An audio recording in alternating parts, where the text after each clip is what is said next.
Hello everybody, it's AFOL Nation here, and today we're taking a look at the Snowspeeder, the 20th anniversary edition, set 75259. The set has 309 pieces and 5 minifigures. It comes with the typical Snowspeeder build and a little turret over there. So let's get right into the set. We're going to be taking a look at 3 categories: the minifigures, the build, and the price, of course. So let's get on to the first category. Okay, so the first category we're going to be taking a look at is the build, and we'll start off with this little turret here. It's on a rotating piece, so it can spin 360 degrees. It can also spin, not spin, but it can also, you can adjust the angle here. It comes with a stud shooter, of course. And it also comes with a little holder down here for your binoculars. So for your Lego minifigure use there. Pretty bland build. It looks good though. It's like a little, I like how they use slopes here. They tried to add a little terrain to it, but let's move on to the actual speeder build. For a 20th anniversary set, it always saddens me to see like all this detailing you see here. These are all stickers. Sticker here, sticker here. Even on the window there, sticker. Sticker on the front here. Sticker, sticker. I mean, they were everywhere. You'd think they would have just went the extra mile to, I don't know, I guess print pieces for their 20th anniversary set to celebrate it. But moving on to the build, it's actually a really sturdy build. It's built like your typical Snowspeeder. You kind of build the main fuselage here, and then you build each wing, and they attach on these hinges here. They use little sloped pieces to actually, so that you get the perfect angle there. The angles of the ship itself are actually fairly accurate to the movie. You got these little flaps here. Oh, another sticker, imagine that. But you got these flaps here that actually help, I think, steer the ship in the movies, one way or the other. I like the builds. Looks like they're continuous here. The engines are the blasters here. Here's the rear of the ship. I do like how they've used these slotted slope pieces and these bar pieces here to simulate the cooling off area of the engine. Here you have a little, the actual like tow cable, and that can be pulled out and wound right back up. They give you plenty of string. I don't know if anybody actually plays with this thing. That is just a nightmare waiting to happen. You got a little stud shooter, of course, on the back here, and under here, you guessed it, you got your missiles right here, spring-loaded missile shooters, and they did not hide the tails, which I am not a big fan of. You got the tails sticking out there. They're easy to hit. They're kind of an eyesore on the underneath of the ship, but they function fine.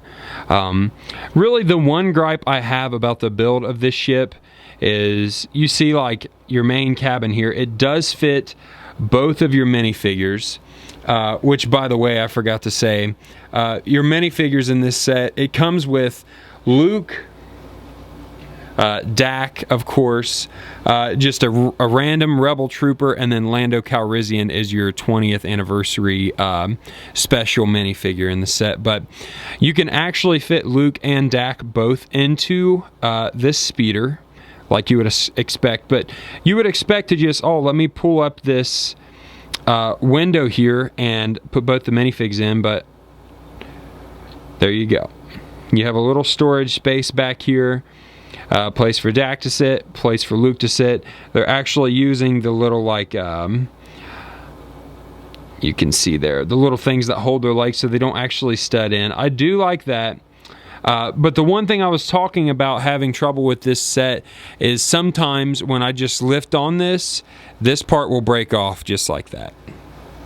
Not very sturdy at all. I've had to repair that, and I don't play with the ships. They literally sit on the shelf. But when I first built this ship, 2 or 3 times I'd go to lift this up and that would just break off at that point right there.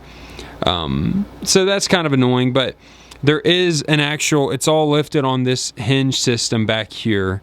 So you can see a little window there for Dak, and of course the typical canopy piece here for Luke, but they do both fit in there comfortably, and they give you a little space in the back there to place their blasters if you so wish to do that. And that's pretty much it for the build. So let's move on to the next category, which is the minifigures. All right, so the second category, like I said, is the minifigures. And from right to left we'll go. It goes Luke, Dak, Rebel Trooper, and then Lando Calrissian here. We'll start off with Luke.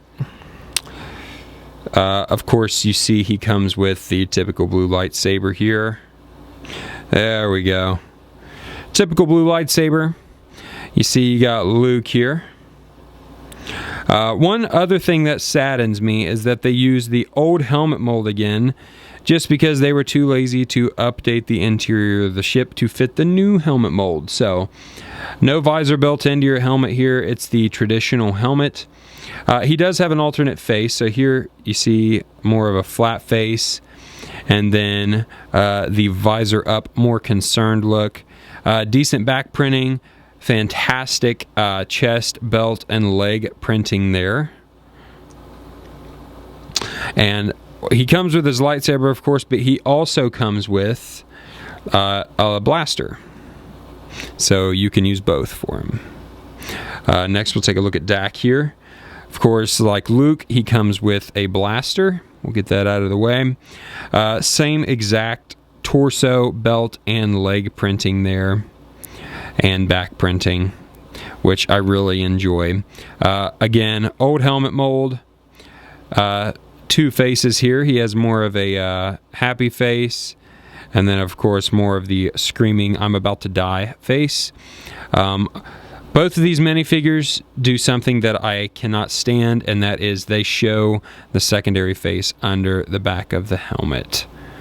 I don't know why. That's just a little pet peeve of mine. I really wish that wouldn't happen, but not a huge deal. But the next minifigure we're going to look at is the Rebel Trooper, and he comes with this gigantic bazooka thing. It does not shoot. It's not a stud shooter, but it is just your typical. This has been in production for years and years and years. If we take a look at him, I believe he does not. Yeah, he does not have a secondary face. He's got your standard face there. No belt printing, no leg printing. Just a decent torso printing there. Nothing special, though. He does come with the backpack. Overall, I like these minifigures. I have a soft spot for any original trilogy minifigures like this, the old troopers and stuff. One cool thing is his glasses here on top can actually be moved down onto his face, just like that. Honestly, it's a little comical to look at them like that because they are just ginormous. That is why I 99.9% of the time leave them on the helmet. I think that looks a lot better right there. And lastly, of course, you have your Lando Calrissian. There is the custom plate that he stands on.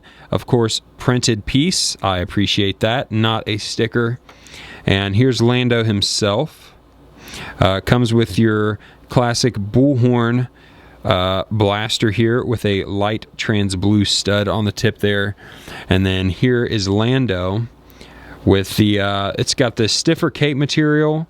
It's almost like a greenish yellow mustard on the inside. And then the teal colored blue, which is beautiful on the outside there. And like I was getting ready to show you there. There is, of course, the eyesore of the 20 years logo. But like I've said in other videos, I understand why they do it. But it's not as bad on this figure because he does have a cape. But it bugs me a little bit. But no alternate face because he did not have one on the original minifigure. Traditional black hairpiece there, and there is his face with all his mustache glory. And that is all the minifigures, so let's get on to the next category. Okay, so the third and final category is price. Brand new, this set is $40.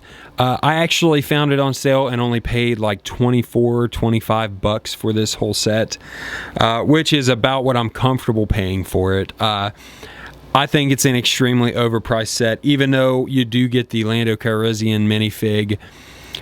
It just seems a little expensive. $40.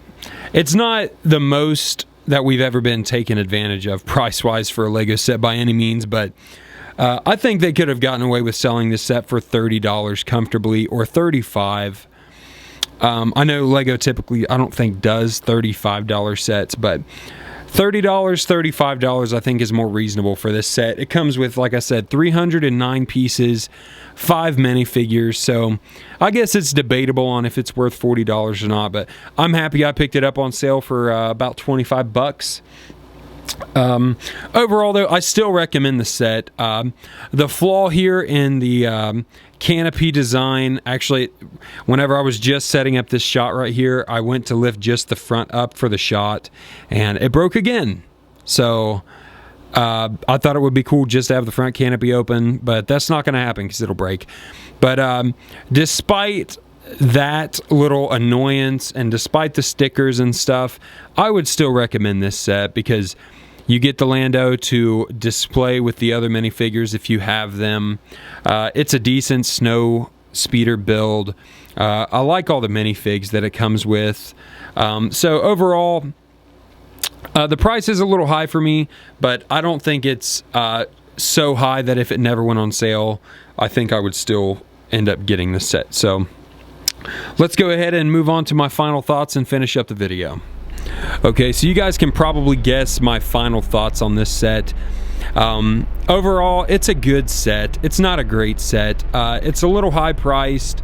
There's a little build annoyance with the cockpit area. There's a lot of stickers, but I would still recommend this to people. It's hard for me not to recommend a Star Wars Lego set. There's only a couple or maybe a handful of Lego Star Wars sets that I would just tell people straight up, don't even go near the things. But I love Star Wars so much, I love Lego so much, it's hard for me not to recommend a set. This is honestly probably on the lower end of my scale for all the Star Wars sets that I own and all the sets that I've seen and played around with and built. But I would still recommend you get it just to add to your collection. If nothing else, for the Lando Calrissian minifigure. But overall, it's a good set, just not a great set. But that's pretty much it for the video, guys. So if you like the video and like the content, be sure to leave a like and subscribe to the channel. I'm releasing new videos every single Monday and Friday afternoon, and maybe some bonus videos here and there coming up with some purchases that I've made recently. But I hope you guys have a nice day, and I'll see you in the next one.